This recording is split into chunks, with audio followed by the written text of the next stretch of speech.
முழுவதுமாக செபிப்போம். எங்களை நேசிக்கின்ற ஆண்டவரே, உம்முடைய சன்னிதானத்திலே வந்து நிற்க எங்கள் யாவரையும் ஆண்டவர் தகுதிப்படுத்தி கிருபைகளையும் தயவையும் இரக்கங்களையும் பாராட்டி எங்களுடைய குறைகள் குற்றங்களை மன்னித்து இந்த நேரத்திலே உடைய சன்னிதானத்தில் அழைத்துக் கொண்டு வந்த தேவனுக்கு நன்றி தெரிவிக்கிறோம். பரிசுத்த ஆவியானவரே, உடைய சத்தத்தை கேட்க எங்கள் செவிகளில் இருந்து திறந்தருவீராக அர்ப்பணிக்கிறோம். நீர் எங்களோடு பேசும் பொழுது எங்கள் உள்ளம் மகிழ்ச்சி அடைகிறது, வாழ்க்கை மாற்றம் பெறுகிறது. தூய ஆவியானவர் பேசும் கேட்கிறோம். இயேசுவின் இன்ப நாமத்தில் ஜெபிக்கிறோம் பிதாவே. சபையார் உட்காருவோம். ஆண்டவராகிய இயேசு கிறிஸ்துவின் விசேஷித்த நாமத்தினாலே சபையின் மக்களை யாவரையும் நான் வாழ்த்துகிறேன். இந்த ஆராதனைக்கு உங்கள் அனைவரையும் கூட வரவேற்கிறேன். இந்த ஆராதனையிலே தேவனுடைய சமூகத்திலே வந்து நிற்கிறேன். ஆண்டவர் நம் ஒவ்வொருவருக்கும் தயவையும் இரக்கங்களையும் பாராட்டினதற்காக ஆண்டவருக்கு நான் நன்றியை ஸ்தோத்திரங்களையும் துதிகளையும் பெறெடுக்க கடமைப்பட்டிருக்கிறோம். கர்த்தர் இந்த நாளிலும் நம்மோடு கூட பேசும்படியாக எடுத்துக்கொண்ட பகுதியை நாம் எடுத்துக்கொள்வோம். வாசிக்க கேட்டதான நிருப பகுதியிலிருந்து அப்போஸ்தலர் நடவடிக்கைகள் 9ஆம் அதிகாரம் வசனம் 34. The book of Acts chapter 9 verse 34. பேதுரு அவனை பார்த்து, ஐனேயாவே, இயேசு கிறிஸ்து உன்னை குணமாக்குகிறார், நீ எழுந்து உன் படுக்கையை நீயே போட்டுக்கொள் என்றான். உடனே அவன் எழுந்திருந்தான். கிறிஸ்துவுக்குள் அருமையானவர்களே, அப்போஸ்தலர்களுடைய ஊழியங்களை குறித்து இங்கு எழுதப்படுகிறது.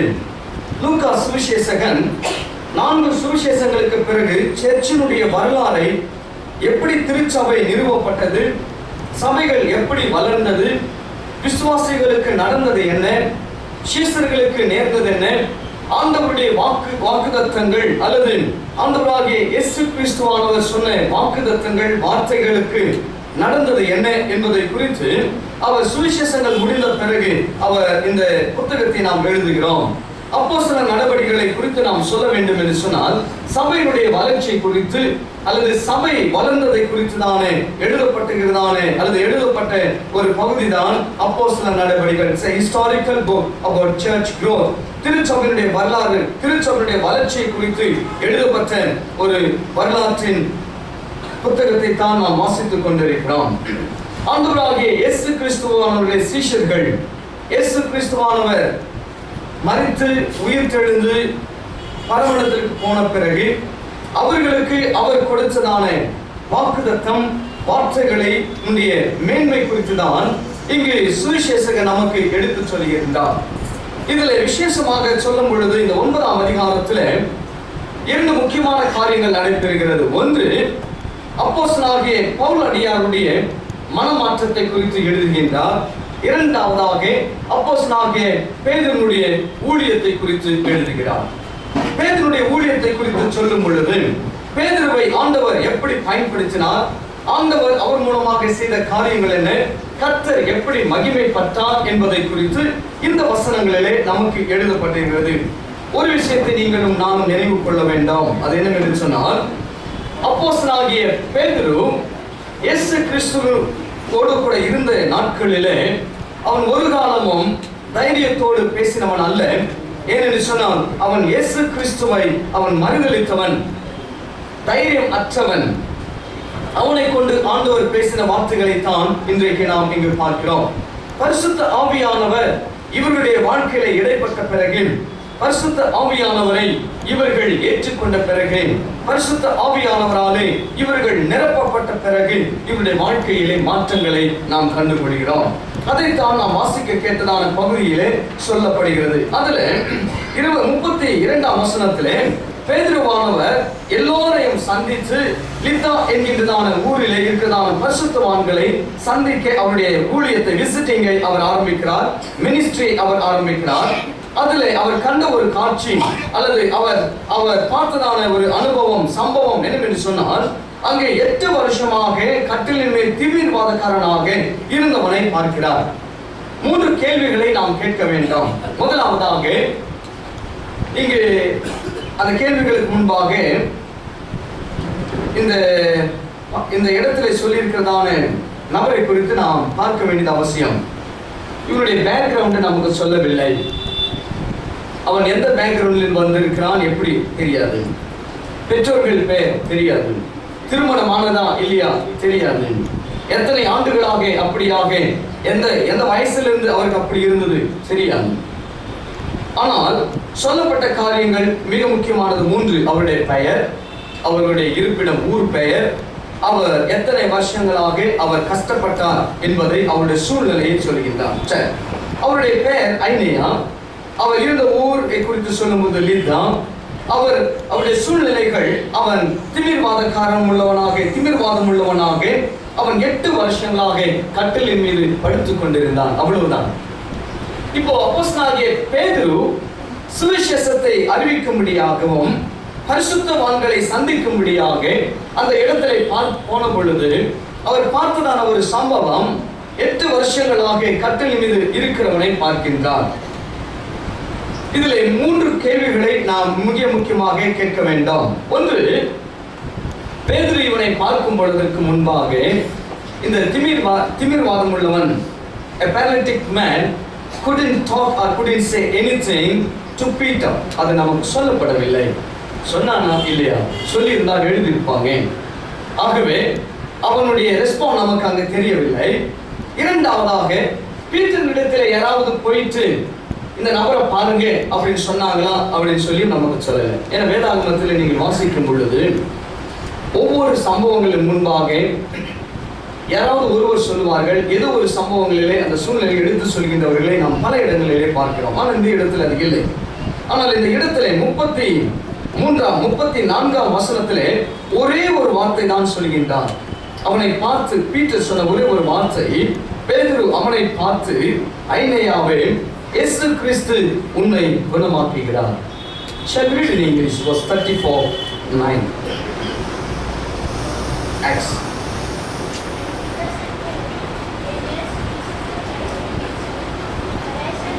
And Peter said to him, Aeneas, Jesus Christ heals you. இன்றைக்கு உங்கள் மத்தியிலே நான் பேசுகிறதான தலைப்பு, Jesus Christ heals you. இயேசு கிறிஸ்து உன்னை குணமாக்குகிறார். இயேசு கிறிஸ்து உன்னை குணமாக்குகிறார். எனக்கு அருமையான திருச்சபையே, வேற எந்த வார்த்தையும் இங்கு சொல்லப்படவில்லை. அவனை பார்த்தவுடனே அதிகாரம் பெற்றதான அப்போஸ்தலனாகிய பேதுருவானவர் சொன்ன ஒரே ஒரு வார்த்தை, ஐனேயாவே, இயேசு கிறிஸ்து உன்னை குணமாக்குகிறார் என்கின்ற வார்த்தை இங்கு நமக்கு சொல்லப்பட்டிருக்கிறது. The only word that Saint Peter uttered when to the paralytic man is this: Jesus Christ heals you. No one told about him, neither he talked about himself to Peter, kindly heal me. He never used these words. Rather, Peter himself came forward and said, Jesus Christ heals you. இவனை குறித்து ஒருவரும் சொல்லவில்லை. அவன் வந்து எனக்கு சுகம் வேண்டும் என்று சொல்லவில்லை. ஆனால் இயேசு கிறிஸ்துவினுடைய வார்த்தைகளை குறித்து பேதுரு சொல்லும் பொழுது, இயேசு கிறிஸ்து உன்னை குணமாக்குகிறார். Saint Peter says to the paralytic man who was bedridden for 8 long years, said, Jesus Christ heals you. Why did Jesus heal him? What he did to Jesus? இயேசு கிறிஸ்து ஏன் இவனை குணமாக்க வேண்டாம்? அவன் இயேசு கிறிஸ்துவினிடத்திலே அவன் என்ன செய்தான் இயேசு கிறிஸ்துவுக்கு அப்படின்னு சொல்லும் பொழுது நீங்கள் ஒண்ணுமே பார்க்க மாட்டீங்க. அதுக்கு பிறகு ஒரு சம்பவம் நடக்கிறது. தபித்தாளை குறித்து நீங்கள் பார்ப்பீர்கள். அதை குறித்து நான் இப்போ பிரசங்கம் பண்ணல. அவளை குறித்து சொல்லப்பட்டிருக்கிறது நிறைய காரியங்கள். ஆனால் இவனை குறித்து ஒண்ணுமே சொல்லவில்லை. அப்படியானால் ஆண்டவராகிய இயேசு கிறிஸ்துவானவருடைய சுகத்தை யார் பெற்றுக் கொள்கின்றார்கள், எப்படி பெற்றுக் கொள்கின்றார்கள், எந்த சூழ்நிலைகளிலே பெற்றுக் கொள்கின்றார்கள் என்பதை குறித்து நாம் தெரிந்து கொள்ள வேண்டியது அவசியம். Jesus Christ heals you அப்படின்னு சொல்லும் பொழுது முதலாவதாக it talks about God's provision to Aeneas. ஆண்டவர் அவன் ஐனேயா என்கின்றதான அந்த வியாதிக்காரனுக்கு ஆண்டவர் ஏற்படுத்தியிருக்கிறதான ஒரு ப்ரொவிஷனை தான் இங்க நாம் பார்க்கிறோம். அவனுக்கு ஏற்படுத்தியிருக்கிறதான மாபெரும் சாக்கியத்தை தான் இங்கு பார்க்கிறோம். ஐனேவை குறித்து ஆண்டவர் ஒரு மாபெரும் ஒரு திட்டத்தையோ அல்லது ஒரு தீர்மானத்தை வைத்தபடினாலே ஐனேயாவை ஆண்டவர் சுகப்படுத்த விரும்புகிறார். அது ஆண்டவர் கொடுத்த மாபெரும் ப்ரொவிஷன், சாக்கியம். அவன் ஒண்ணுமே செய்யவில்லை. ஆனால் ஆண்டவர் சொல்கின்றார், ஆண்டவர் அவனுக்காக ஒரு ப்ரொவிஷனை, ஒரு ஏற்பாடை அங்கு செய்வதை நாம் பார்க்கிறோம். இரண்டாவதாக, when Peter said, Jesus Christ heals you, Aeneas, is this the only source for healing? ஒரு நபர் வியாதியில் இருந்தும், ஒரு நபர் கஷ்டத்தில் இருந்தும், ஒரு நபர் துன்பத்தில் இருந்தும், தீராத பிரச்சனைகளில் இருந்து ஒரு நபர் விடுதலை பெற வேண்டும் என்று சொன்னால், the only source for him is Jesus Christ. அந்த நபருக்கு விடுதலை பெற வேண்டும் என்று சொன்னால் ஒரே ஒரு வழி என்னவென்று சொன்னால் இயேசு.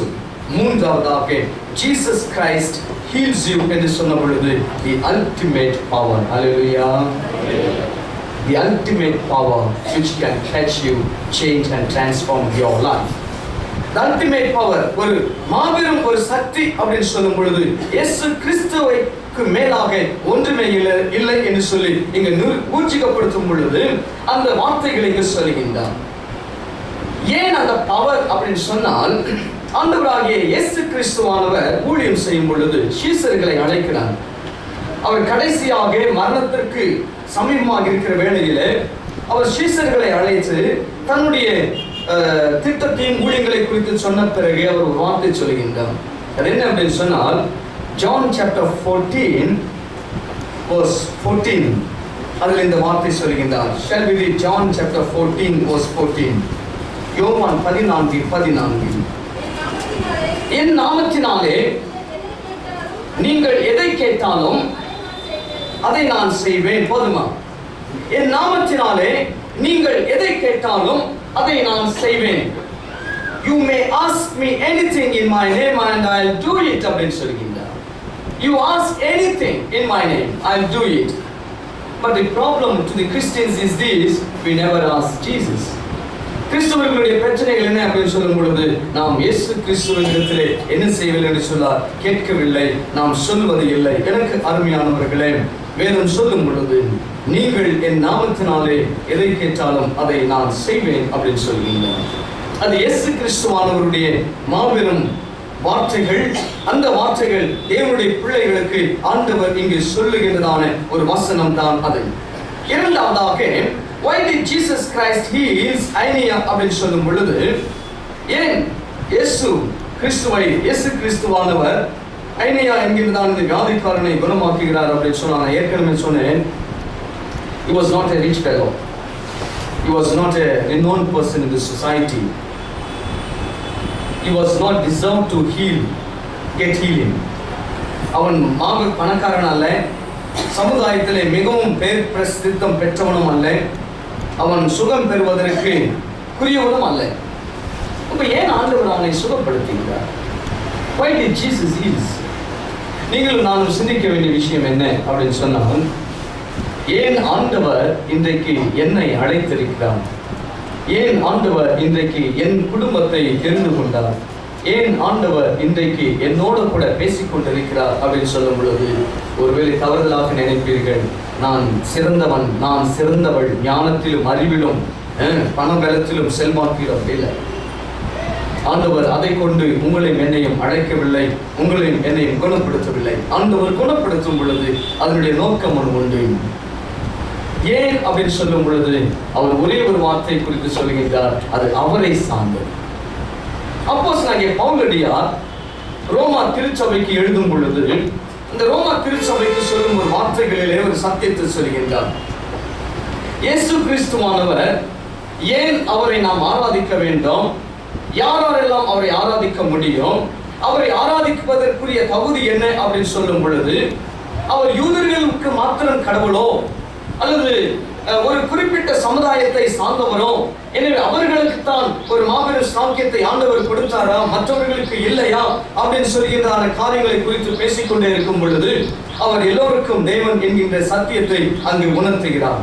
அங்கு உணர்த்தும் பொழுது அங்கே அழகான ஒரு சத்தியத்தை அப்போஸ்தலனாகிய பவுலடியார் திருச்சபைக்கு சொல்கிறார். அவர் சொல்லும் பொழுது மோசேவுக்கு ஆண்டவர் பேசின வார்த்தை அங்கு சொல்லுகின்றார். ரோமருக்கு எழுதின நிருபம் 9ஆம் அதிகாரம் 14ஆம் வசனம். The book of Romans chapter 9 verse 14.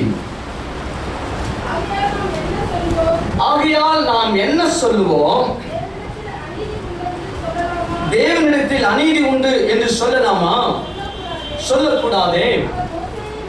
அவர் மோசேவை நோக்கி, எவன் மேல் இரக்கமா இருக்க சித்தமா இருக்கிறேனோ அவன் மேல் இரக்கமா இருப்பேன், எவன் மேல் உருக்கமா இருக்க சித்தமா இருப்பேனோ அவன் மேல் உருக்கமா இருப்பேன் என்றார். யார் மீது நான் இரக்கமா இருக்க விரும்புகிறேனோ, யார் மீது நான் உருக்கமா இருக்க விரும்புகிறேனோ அவர்கள் மீது நான் இருப்பேன். நீங்களும் நான் நினைக்கிறபடி ஆண்டவர் செய்யவில்லை. Shall we read in English chapter 9 verse 14 Romans?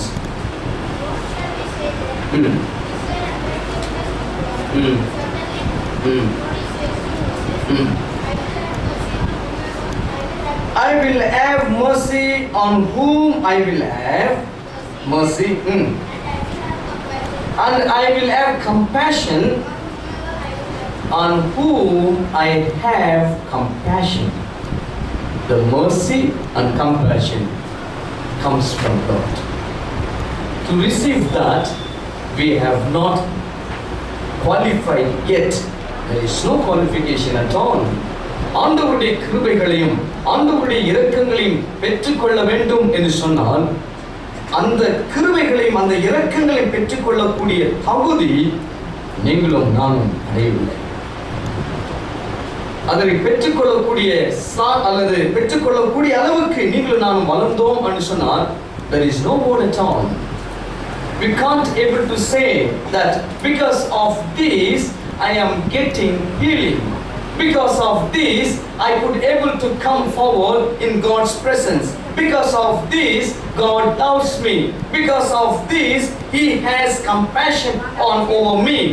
அவர் இதற்காக இதனாலே என் மீது என்னை நேசிக்கிறார் என்று சொல்வதற்கு ஒன்றுமே இல்லை. Through money can you earn the mercy of God? No. Through fame can you get the compassionate of God? No. Can you get the love from God because of your so beauty and handsome? No, not at all. Jesus says it is not the qualified that you can able to receive compassion and mercy. ஆண்டு சொல்கிறார், ஞானத்தினாலும் பணத்தினாலும் சரிங்களா, நீங்கள் நினைக்கிற செல்வாக்கினாலே நீங்கள் சுகத்தை பெற்றுக்கொள்ள முடியும் அப்படின்னு சொன்னால் ஆண்டவர் என்ன செய்ய மாட்டார்? நமக்கு சுகத்தை கொடுக்கவே மாட்டார். அல்லேலூயா சொல்லுவாங்களா? I believe you are with me. அங்க நிறைய பேர் நீங்க இங்க இல்லை. ஏன் இல்லை என்பது எனக்கு பதில் தெரியாது. சில பேர் இங்க இருக்கிறீங்க, இருக்கிற மாதிரி இருக்கிறீங்க. Some of you are conscious, most of you are unconscious. You attend the church, but still you are not in the church. நீங்கள் சபையில் வந்திருக்கிறீங்க, அந்த சபையில் நீங்கள் நிறைய பேர் I don't know what is the reason. You are so tired. நீங்கள் ரொம்ப டயர்டாக இருக்கீங்க. We need to come back to listen God's word, okay? ஆண்டவருடைய வார்த்தைகளை கேட்க நாம் வர வேண்டாம். Peter said, Aeneas, Jesus Christ heals you. Based on this word I am preaching. What made Peter to say that? What eligibility that the paralytic man for 8 years who suffered received that word? For that I am giving an answer to you. அவைகளுக்கு, அதாவது பேதுரு சொன்ன இந்த வார்த்தை, இயேசு கிறிஸ்து உன்னை குணப்படுத்தினார் என்கிற வார்த்தையை குறித்து நான் பேசிக் கொண்டிருக்கிறேன். ஏன் பேதுரு அவனை பார்த்து இந்த வார்த்தை சொன்னார்? அவன் அந்த வார்த்தை பெற்றுக்கொள்ளக்கூடிய தகுதி அவனிடத்தில் இருந்ததா? ஏன் அவனுக்கு அந்த சுகத்தை கொடுக்கிறார்? அதன்படியிலே நான் பேசிக் கொண்டிருக்கும் பொழுது, முதலாவதாக இட்ஸ் காட் ப்ரொவிஷன், இரண்டாவதாக the only source for healing is Jesus Christ, the only source, the ultimate power is Jesus Christ. இவைகள் மூன்றை நாம் பார்க்கும் பொழுது ஏன் இயேசு இவனை குணப்படுத்துகிறார் அப்படின்னு சொன்னால், அவர் சொல்கின்றார், On whom I have mercy, I will have mercy. On whom I have compassion, I will have compassion. It is not because of your desire, because you loved it, you want to have that. But God says that because I liked, because I have a compassion for you. அப்படி சொல்லும் பொழுது நான் உன்னிடத்திலே இந்த இரக்கங்களை பாராட்ட நான் விரும்புகிறேன் அப்படின்னு சொல்லி நீங்கள் ஒரு சற்று நேரம் சிந்தித்து பாருங்க. இன்றைக்கு நீங்களும் நானும் ஆண்டவருடைய ஆலயத்தில் இருக்கிறோம் அப்படின்னு சொன்னால் எதனால, எப்படி நடந்தது, ஏன் நடந்தது அப்படின்னு சொல்லும் பொழுது you should have the word compassion, mercy of God. ஆண்டவருடைய இரக்கங்கள், ஆண்டவருடைய தயவு. So Jesus Christ is our source. Jesus Christ is our strength. Jesus Christ is our ultimate power. Jesus Christ is all in all for us. இயேசு நம்முடைய சர்வாதிகாரி, நம்முடைய சர்வ வல்லமையுள்ளவர். இயேசு நமக்கு அனைத்துமாய் இருக்கிறபடினாலே அவர்னாலே நாம் அநேக காரியங்களை நாம் பெற்றுக்கொள்கிறோம்.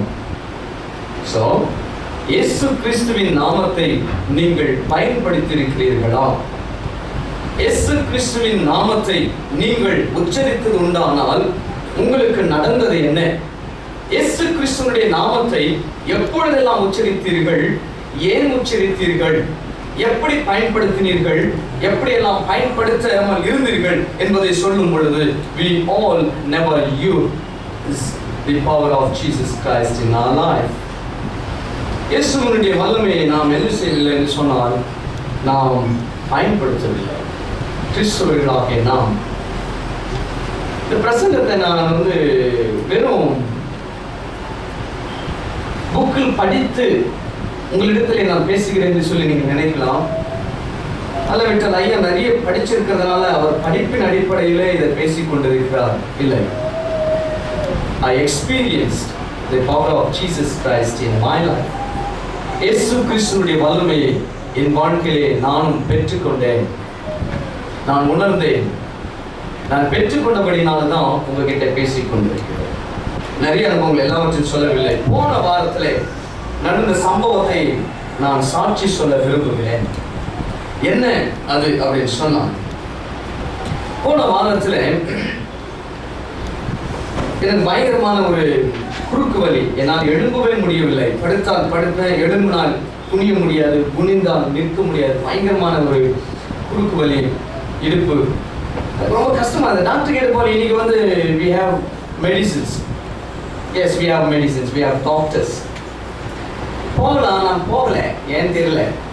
மறுநாள் Sunday AGM Kalyan Saint Luke's Tamil சர்ச்சுடைய ஏஜிஎம். அன்றைக்கு மெசேஜ் ப்ரிப்பேர் பண்ணி கொண்டு இருக்கிறேன். ராத்திரி சனிக்கிழமை. அப்போ திங்கக்கிழமையிலிருந்து அந்த வலி போகவே இல்லை, என்னால் உட்க முடியவில்லை. மெடிசன் போடலாம், போட எனக்கு மனம் வரவில்லை, ஏன் தெரியல. இப்போ இயேசுவின் நாமத்தினாலே அப்படின்னு சொல்றாங்களே, ஓகே சரி, இயேசுவின் நாமத்தினாலே சொல்கின்றார்களே, என்னைக்காவது நான் பயன்படுத்தியிருக்கிறேன்னா? Let me test. I am telling you the fact. I am not exaggerating the things that I did. No, not at all. Not even I am encouraging you to move to the superstitious path. நீங்கள் மூட நம்பிக்கையில போகணும் அப்படின்னு சொல்லி நான் விரும்பவில்லை. When you have doctors, you need to use doctors. Medicines, you need to use medicines. It's one of the way. I'm not telling. அதனால சூப்பர்ஸ்டிஷன்ல போகாதீங்க. பட் எனக்கு ஒரு வார்த்தை நம்ம சொன்னா, என் நாமத்தினாலே நீங்கள் கேட்கலாம் அப்படின்னு சொன்னாரே. இத்தனை வருஷம், கிட்டத்தட்ட 20 வருஷமா பிரசங்கம் பண்ணி கொண்டிருக்கிறேன். இயேசுவின் நாமத்தினாலே நான் என்னென்ன பெற்றுக்கொண்டேன், சரி இதை நான் பார்க்கலாமே. நடந்த சம்பவம் சனிக்கிழமை இரவு நான் மெசேஜ் 1 மணி 2 மணிக்கு முடித்தேன். அதை எழுதுவதற்கு என்னுடைய விரலை எடுத்து ஒரு கிராஸ் போட்டு ஒரு சின்ன ஜெபம், not even hours and hours, no, ஒரு சின்ன ஜெபம் தான் பண்ணேன். நான் என்ன பண்ணேன் அப்படின்னு சொன்னா, இயேசுவின் நாமத்தினாலே, கவனிக்க வேண்டும், children, teens and youth, you should listen me. இயேசுவின் நாமத்தினாலே இந்த வலி எனக்கு இருக்கக்கூடாது அப்படின்னு சொல்லி நான் ஜெபம் பண்ணேன். I prayed to Jesus, said, in Jesus Christ's name I pray the pain should disappear. காலையில் எழுந்தினேன், அதை நான் கவனிக்கவில்லை.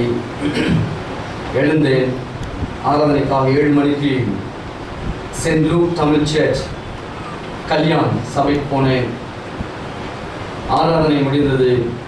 ஏஜிஎம் அரை மணி நேரத்தில் முடித்தேன். ஏஜிஎம் முடிந்த உடனே கமிட்டி மீட்டிங் 2:30 மணி வரைக்கும் பேசிக் கொண்டிருந்தேன்.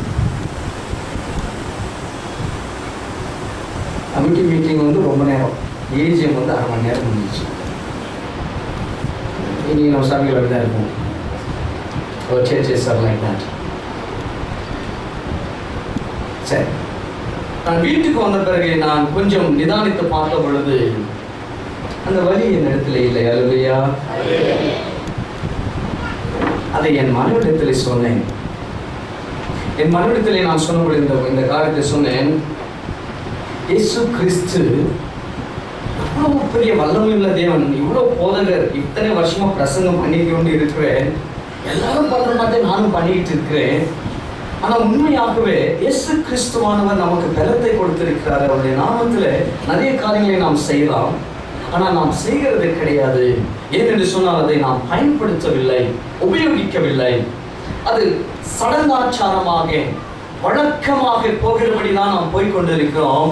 ஆனா இந்த நாமத்தினாலே நீங்கள் மாபெரும் காரியத்தை செய்யலாம் அப்படின்னு சொல்லி என் மனவெளித்தில் சொல்லும் பொழுது, நீ வலி இந்த பல்வலி, இந்த மேல இந்த கன்னத்தில் அவங்களுக்கு ரொம்ப நாள் வலி இருக்கும்.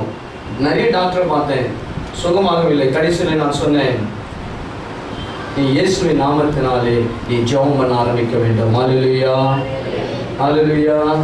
இதைத்தான் நான் சொன்னேன் என் மனதில். You should pray to Jesus. கிறிஸ்தவர்களுக்கு நாம் கற்றுக் கொடுக்க வேண்டிய ஒரு பாடம் இது. கிறிஸ்தவர்களாக நீங்களும் நானும் கற்றுக்கொள்ள வேண்டிய விஷயம் இது. நாம் மறந்துவிட்டோம். இயேசுவின் நாமம் நமக்கு விடுதலை கொடுக்கிறது என்று சொல்லி, எனக்கு அருமையான திருச்சபையே, பேதுரு அவனை பார்த்து, ஐனேயாவே, இயேசு கிறிஸ்து உன்னை குணமாக்குகிறார் அப்படின்னு சொன்னதற்கு அர்த்தம் என்னவென்று சொன்னால், உன்னை குணப்படுத்துபவர் ஒருவரே, உன்னை நேசிக்கிறவர் ஒருவரே, அவர் இயேசு கிறிஸ்து. அவர் தவிர ஒருவரும் உன்னை குணப்படுத்த முடியாது. அவர் தவிர ஒருவரும் உன்னுடைய வாழ்க்கையை மறுரூபப்படுத்த முடியாது. அவர் இல்லாமல் உன்னுடைய வாழ்க்கை ஒன்றுமே இல்லை அப்படின்னு சொல்லிட்டு அவனுக்கு சொன்ன ஒரு வார்த்தை, 2ஆம் பகுதியை தான், get up and take care of your mat அப்படின்னு சொல்கின்றார். நீ எழுந்து உன் படுக்கை எடுத்துக்கொண்டு நில் என்கின்ற வார்த்தை இங்கு நாம் பார்க்கிறோம். இயேசு கிறிஸ்து நம்முடைய வாழ்க்கையை மாற்றி அமைக்கிறார். இயேசு கிறிஸ்துவானவருடைய வார்த்தைகள் ஆழமானது. It's still living. 1955 நாட்கள் வருடத்திலே 1950 குல்சன் எஸ்தரை குறித்து நான் படித்தேன். அதாவது 1952 பிறந்த வருடங்கள். குல்சன் எஸ்தர் அவருடைய வாழ்க்கை வரலாறை டான் வெயில் மற்றும் பியாண்ட் த வெயில் 1992 ஆண்டு எவஞ்சலிக்கல் லிட்ரேச்சர் சொசைட்டி வெளியிட்ட அந்த புத்தகம் பியாண்ட் த வெயில் அப்படிங்கிற ஒரு புத்தகம். அதுல அந்த ஒரு யங் கேர்ளை குறித்து நான் படிக்கும் பொழுது, 19 வருடங்களாக 19 years she was attacked by polio, paralyzed. 19 வருடங்களாக நடக்க முடியாமல் போலியோ அட்டாக்னாலே நின்று கொண்டிருந்த ஒரு இளம் பெண். அவளுக்கு பணம் குறைவில்லை. அவங்க அப்பா செல்வந்தன். அவளுக்கு 2 வேலைக்காரர்கள், அவளை பார்ப்பதற்கு 2 வேலைக்காரர்கள். அவளுடைய தேவைகளை சந்திப்பதற்காக உறவினர்கள் எல்லாருமே சுத்தி கொண்டிருப்பார்கள். ஒரு பெரிய பங்களோ, பணக்காரனான பிக் பிசினஸ் மேக்னெட். ஆனால் அவருடைய பணமும் அவருடைய பொருளும் அவருடைய மகளுக்கு சுகத்தை கொடுக்கவில்லை. அப்பொழுது அவருடைய தகப்பனார் சொன்னார், நம்ம லண்டன்ல ஒரு டாக்டரை பார்ப்போம், அந்த டாக்டர் நமக்கு ஒரு நல்ல ஒரு மெடிசனை கொடுப்பாருமா அப்படின்னு சொன்னார். அவர்கள் லண்டன் போனார்கள். they met டாக்டர் டேவிட் என்கின்றவரை அவர்கள் சந்தித்தார்கள். பரிசோதித்ததான டாக்டர் டேவிட் அந்த யங் கேர்ளை பார்த்து சொன்னார், அவர் சொன்ன வாசகத்தை நான் எழுதியிருக்கிறேன். there is no medicine for this, only prayer அப்படின்னு சொன்னார். இந்த வியாதிக்கு குணமாகணும் அப்படின்னு சொன்னா மெடிசனே இல்லை அப்படின்னு சொல்லி டாக்டர் டேவிட் லண்டன்ல மாபெரும் டாக்டர் அப்படின்னு பணக்காரன் அப்படின்னு சொன்னா மில்லினர், அவர் சாதாரண டாக்டர் சந்திக்க மாட்டார். மெடிசனே கிடையாது, நீ ஜெபம் பண்ண வேண்டும் அப்படின்னு சொன்னார். அவர்களுக்கு இருந்த எல்லா நம்பிக்கையை இழந்து விட்டார்கள். They lost all their hope. Finally, father said to her, Wilson, Esther இடத்திலே ஃபாத்திமா அவர்களிடத்திலே அவங்க அப்பா சொன்னார், there is only one way. Let's knock on the heavenly door அப்படின்னு சொன்னார். ஒரே ஒரு வழிதான் இருக்கிறது, பரலோகத்தின் கதவுகளை திறப்போம், தட்டுவோம் என்று சொல்லி அவர் சொன்னார், let us go to Mecca. உங்களுக்கு புரிகிறதா? Let us go to Mecca. When we go and visit Mecca, definitely you will be cured. அவர் தகப்பன் சொன்னார், மெக்கா என்கிறதானே முஸ்லிம் சகோதரர்களுடைய ஒரு உன்னதமான ஒரு இடம், ரிலிஜியஸ் பிளேஸ்.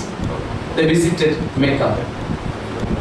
அவர்கள் போயிட்டு வந்த பிறகு அந்த பெண் அதனுடைய எழுதுகின்றார், நான் கிரிப்பிள் அல்லது நான் பக்கவாதத்தோடு பலவீனமாகத்தான் மெக்காவுக்கு போனேன். நான் திரும்பி வந்த பொழுது பலவீனமாகத்தான் வந்தேன் அப்படின்னு சொல்லி எழுதுகின்றார். அதற்கு in addition to that, இன்னும் சொல்ல போனால் என்னுடைய மைண்டும் கூட போயிட்டு வந்த பிறகு கிரிப்பிள் ஆனது அப்படின்னு சொல்கின்றார், முடங்கி விட்டது. அது வரைக்கும் என்னுடைய மனம், என்னுடைய மைண்ட் வேலை செய்து கொண்டிருந்தது. நான் மெக்காவுக்கு போயிட்டு திரும்பி வந்த பிறகு எனக்கு அதுவும் செயல் இழந்து விட்டது, எனக்கு நம்பிக்கை போயிட்டு விட்டது என்று சொன்னார். அப்பொழுது அவங்க அப்பா இறந்து விட்டார். இறந்த பிறகு அவள் சொன்ன ஒரு வார்த்தை, I want to die என்று சொன்னார். I don't want to live anymore on this earth. நான் சாக வேண்டும், இனிமேல் நான் இந்த உலகத்தில் வாழ பிடிக்கவில்லை. ஏனென்றால் என் அம்மாவை இழந்தேன் சிறு வயதிலே, என் கால்களை இழந்தேன் சிறு வயதிலே, இப்பொழுது என் அப்பாவையும் நான் இழந்தேன். என்னை நேசிக்கிறவர் அவர் அதிகமாக, இனிமேல் எனக்கு யாருமே இல்லை. எனவே நான் இந்த உலகத்திலே வாழ எனக்கு பிடிக்கவில்லை. I want to die அப்படின்றதான ஒரு சத்தம் அங்கலாய்ப்பு. அவள் அப்படியாக பேசிக்கொண்டிருந்த வேளையிலே அவள் அழுது அழுது அழுது சைலண்ட் ஆகியிருந்த அந்த சம்பவத்திலே, அந்த சூழ்நிலையிலே, அந்த சைலண்டான அந்த சூழ்நிலைகள் மத்தியில் ஒரு மெல்லிய சத்தம் அவள் கேட்கிறாள். அந்த மெல்லிய சத்தம் என்ன அப்படின்னு சொன்னால், I won't let you die, I will keep you alive அப்படின்னு சொல்கின்ற சத்தம். நான் உன்னை சாக விட மாட்டேன், நீ உயிரோடு இருக்க வேண்டும் அப்படின்னு சொல்கின்ற ஒரு சத்தத்தை கேட்கிறான். யார் இவர்? என்னோடு பேசுகிறது யார்? மிட் நைட்ல பேசிக் கொண்டிருக்கிறாள். யார் என்னோடு இந்த வார்த்தை சொல்லுகின்றாங்க? புரியவில்லை. அவள் அப்படியாக சிந்தித்துக் கொண்டிருந்த வேளையிலே அவளுடைய ரூம் முழுவதிலும் கூட ஒரு பிரகாசம் இருந்தது. அப்போ அவள் நினைச்சேன், ஒருவேளை பெட் லேம்ப் போற பிரைட் ஆயிடுச்சு அப்படின்னு சொன்னா பெட் லேம்ப் டிம்மா எரிஞ்சுக்கிட்டு இருந்தது. ஒருவேளை தோட்டக்காரன் இந்த மாம்பழத்தை பறிக்காமல் திருடுற அந்த பசங்களை திருடுவாங்க, அதை பறிக்காமல் இருப்பதற்காக லைட்ஸ் ஆன் பண்ணியிருக்கிறான்னு சொல்லி பார்த்தால் அதுவும் இல்லை. கர்டன்ஸ் எல்லாம் அவங்களுடைய அறையில ஃபுல்லாக பிளாக் பண்ணியிருக்கு. கர்டன்ஸ் எல்லாம் போட்டிருக்கிறாங்க. Screens full dark room. அதில் அவள் சந்தித்த ஒரு இடம், அவள் கண்ட ஒரு காட்சி, பிரைட் லைட். கம்பேர் பண்ணவில்லை, வர வர வர வர அது பிரைட் ஆகி கொண்டே இருந்தது. அவள் கேட்கிறார், நீ யார் அப்படின்னு சொல்லும் பொழுது, I am the one who healed leper. I am the one who died and rose again. I am the one who raised the dead. I am Jesus, son of Mary. Hallelujah. நான் குஷ்டரோகிகளை குணப்படுத்தினவன், மரித்தவர்களை உயிரோடு எழுப்பினவன் நான் இயேசு, மேரியுடைய குமாரன். You can read about me in Quran அப்படிங்கிற ஒரு சத்தம். You can read about me in Quran. You will find me there. நீங்கள் உங்கள் குரானிலே என்னை பார்ப்பீர்கள்.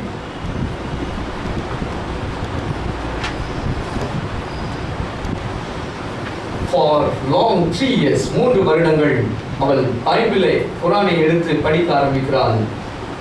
அந்த ஒரு வாசகத்தை மீண்டும் மீண்டும் கேட்கிறாள். நிறைய பேரை கேட்கிறாங்க, அர்த்தம் என்ன, யார் என்ன, தன்னுடைய தாய்மொழியிலே படிக்கிறாள். படித்த பிறகு அவளுக்கு சுகம் கிடைக்கவில்லை. she couldn't walk. அப்போ அவள் சொல்லும் பொழுது ஆண்டவர் அவளோடு பேசின ஒரு வார்த்தை, get up and walk. எழுந்து நட. you will walk. நீ எழுந்து நட, நீ நடக்க முடியும். because நீ நடக்க வேண்டியது வெகு தூரம். Hallelujah. You have to do, you have to move, you have to get up. She got up and moved, took the Bible with her hands. She started to preach first to the family, the whole family, the Muslim community. From there she moved to the world, carrying the word of God with her, saying that Jesus Christ heals you. எனக்கு அருமையான சபையே, இன்றைக்கு நீங்கள் எந்த சூழ்நிலைகளிலே இன்றைக்கு இங்கு இருக்கிறீர்கள் எனக்கு தெரியாது. எந்த சூழ்நிலைகளில் நீங்கள் இருந்து கொண்டிருக்கிறீர்கள் என்பதும் எனக்கு தெரியாது. ஏன் இன்றைக்கு ஆண்டவருடைய ஆலயத்திற்கு வந்தீர்கள் என்பதும் எனக்கு தெரியாது. எத்தனை வருடங்களாக பலவீனங்களோடு, சுகவீனத்தோடு, பலவிதமான பிரச்சனைகளோடு இன்றைக்கு ஆண்டவருடைய சமூகத்தில் வந்திருக்கிறீர்கள் எனக்கு தெரியாது. உங்கள் பிள்ளைகளுடைய எதிர்காலத்தை குறித்து எவ்வளவு வியாகுலத்தோடு வந்து கொண்டிருக்கிறீர்கள் எனக்கு தெரியாது. உங்களுடைய எதிர்காலத்தை குறித்து, பிள்ளைகளுடைய எதிர்காலத்தை குறித்து அங்கலாய்ப்போடு நீங்கள் எத்தனை ஆண்டுகளாக வந்திருக்கிறீர்கள் தெரியும். But Jesus Christ says to you, Jesus Christ heals you. இயேசு கிறிஸ்து உங்களை குணப்படுத்துகிறார். இயேசு கிறிஸ்து நீங்கள் எதை குறித்து நினைக்கிறீர்களோ, நோ மேட்டர். நீங்கள் இந்த இடத்துல ஒரு நாள் சாட்சி சொல்வீங்க, எழுதி வச்சுங்க. If you believe this word is true, let's pray. தலைகளை தாழ்த்தி ஜெபிப்போம். எங்களை அதிகமாக நேசித்து வழிநடத்துகிற ஆண்டவரே, சபை உங்களுடைய சமூகத்திலே வந்து நிறுத்திக் கொண்டிருக்கிறது. இங்கு இருக்கிறவர்கள் பல வருடங்கள், மாதங்கள், ஒருவேளை இன்னைக்கு முதல் முறையாக வந்திருக்கிறது. Today they might come for the first time, but you said, it's not I, you said, I am healing you. Jesus Christ heals you. Please let it happen to your people's life. I experienced, so I said, நான் உணர்ந்தேன், ஆகவே நான் பிரசங்கம் பண்ணினேன். உங்களுடைய பிள்ளைகள் இந்த நேரத்தில் உணர உதவி செய்யும். இயேசுவின் இன்ப நாமத்தில் ஜெபிக்கிறோம் பிதாவே.